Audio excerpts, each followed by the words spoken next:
नमस्कार दोस्तों, विद्यार्थी क्लासेस में आज 10वीं का 2015 का पेपर कराने जा रहे हैं। उसका पहला प्रश्न पढ़ो। समांतर श्रेणी 7 5 3 1 -1 3 का सार्वंतर ज्ञात कीजिए। तो जैसे कि समांतर श्रेणी है 7 5 3 1 -1 और माइनस का 3। सार्वंतर होता है डी, ये होता है a2 -a1, यानी कि दूसरा पद माइनस पहला पद। ये 5 में से 7 घटाओगे, 5 में से 7 गए तो -2। ये उत्तर हो गया और ये आपको 1 नंबर प्राप्त। चलो आगे बढ़ो। बिंदु -5,4 की x अक्ष से दूरी लिखो। इससे पहले मैं कंसेप्ट बता देता हूँ। x, y, ये जो x है वो y अक्ष से दूरी है और ये जो y है वो x अक्ष से दूरी है। अतः अपना सवाल ये है कि -5,4 की x अक्ष से दूरी लिखो, तो उत्तर हो गया अपना 4, क्योंकि ये y है जो कि किससे दूरी है, x अक्ष से दूरी। तो सवाल नंबर 2 का उत्तर कितना है, 4। चलो भाई आगे बढ़ते हैं। दो समीकरण दे रखे हैं 4x + 2y = 5, 4x + 2y = 5। दूसरा दे रखा है x - 2y = 5, x - 2y = 0 दे रखा है। ठीक है, विलोपन विधि से इसको हल करेंगे। दोनों समीकरणों को जोड़ने पर जोड़ा, ये कट गया तो 5x बराबर क्या आ गया, 5। तो x बराबर कितना आ गया, 1। 5 घटावा कितना आ गया, 5। काटने पर कितना आ गया, 1। अर्थात x बराबर कितना आया,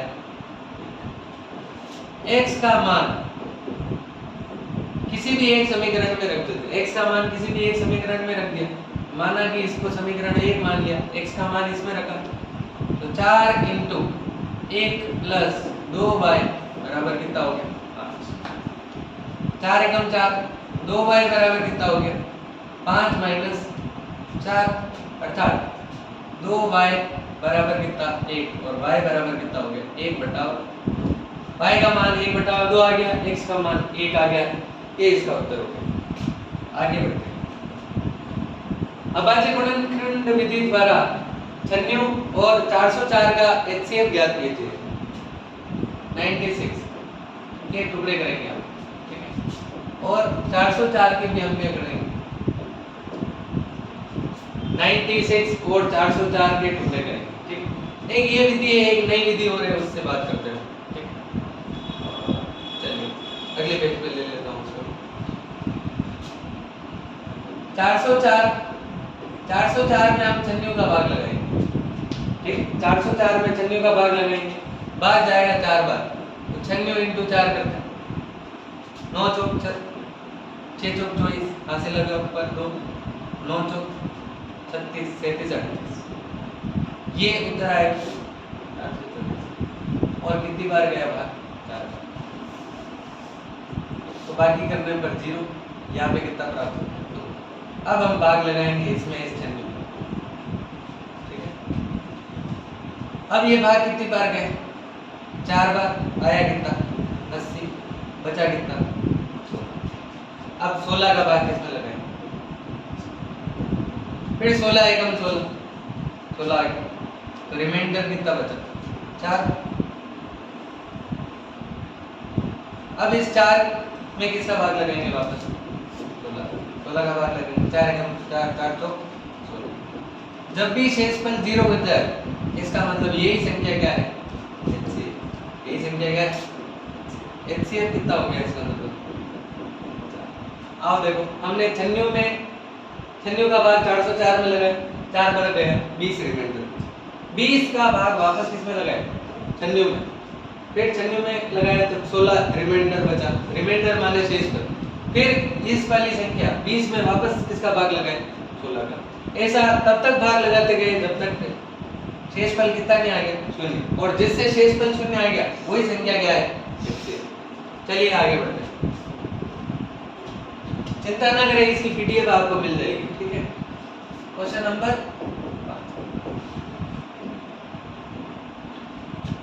1। एक अच्छी प्रकार फेंटी गई 52 पत्तों की एक गड्डी में से एक पत्ता इक्का नहीं होने की प्रायिकता। सबसे पहले मुझे बताओ ताश के पत्ते कितने होते हैं? ताश के पत्ते होते हैं 52। इक्कों की संख्या कितनी होती है? इक्कों की संख्या होती है 4। अर्थात पीई यानी कि प्रायिकता बराबर ये होती है अनुकूल बटावा कुल परिणाम। अनुकूल परिणाम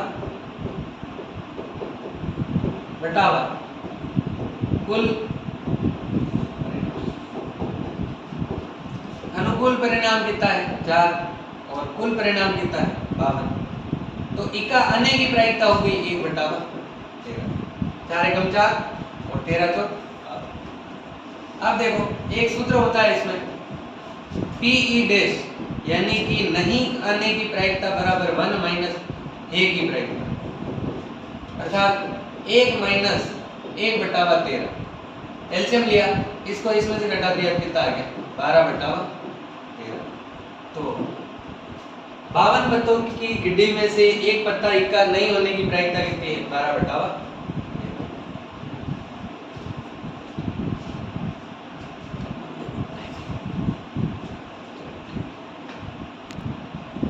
आओ भाई एक नया सवाल करते हैं। छठा सवाल के किसी रेखा 5,4 किसी रेखाखंड PQ का मध्य बिंदु है। Q के निर्देशांक 2,3 है तो P के निर्देशांक ज्ञात कीजिए। तो हम बात कर रहे हैं 3 बिंदु है P और Q और मध्य बिंदु है K। ठीक है, हमें इसके निर्देशांक नहीं पता है। इसके निर्देशांक है x और y। इसके निर्देशांक हमें दे रखे हैं 5 और 4। ठीक है, और Q के निर्देशांक दे रखे हैं 2 और 3। अब हमारे पास मध्य बिंदु का सूत्र है। मध्य बिंदु का सूत्र होता है x बराबर x1 प्लस x2 बटावा 2 और y बराबर y1 प्लस y2 बटावा।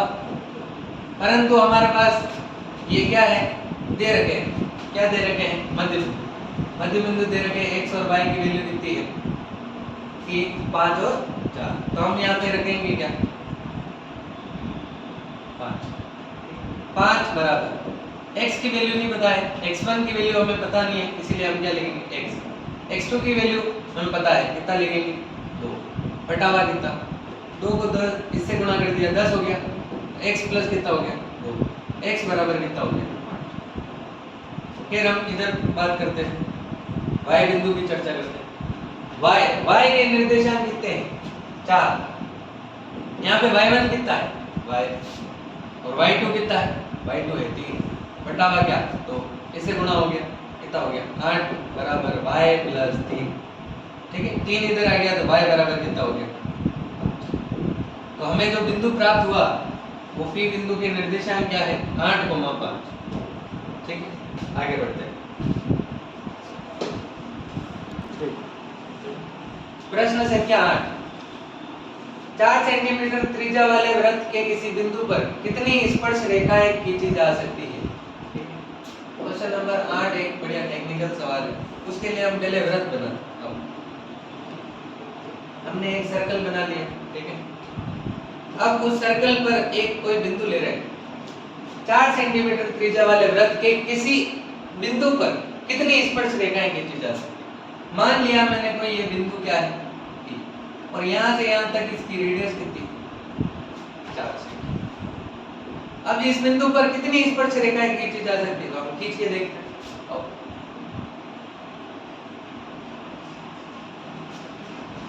तो अब जो भी स्पर्श रेखा होगी इसके अलावा कोई स्पर्श रेखा नहीं होगी। कोई भी स्पर्श रेखा खींचेंगे या तो वो वृत्त के अंदर से निकलेगी या वो कहां से निकलेगी?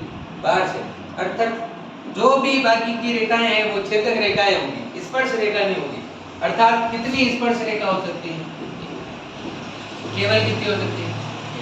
और ये स्पर्श रेखा त्रिज्या पर क्या होती है? लंब। इस बात का ध्यान रखिए। चलो आगे बढ़ते हैं। अब नवा सवाल करते हैं।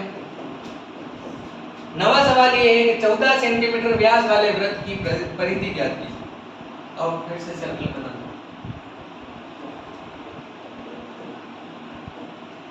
इसका व्यास है 14 सेंटीमीटर। कितना सेंटीमीटर?